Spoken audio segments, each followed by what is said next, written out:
শুভ গণেশ চতুর্থী উপলক্ষে সকলকে জানাই আন্তরিক অভিনন্দন ও ভালোবাসা।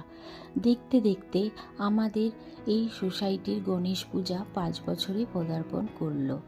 আশা করি আগামী বছর আরও ভালোভাবে আমরা এই গণেশ পূজার আয়োজন করব। যাই হোক, রীতি মেনে বেশ ভালোই পূজা সম্পূর্ণ হলো এবং আমরা সকলে মিলে খুব আনন্দ করলাম।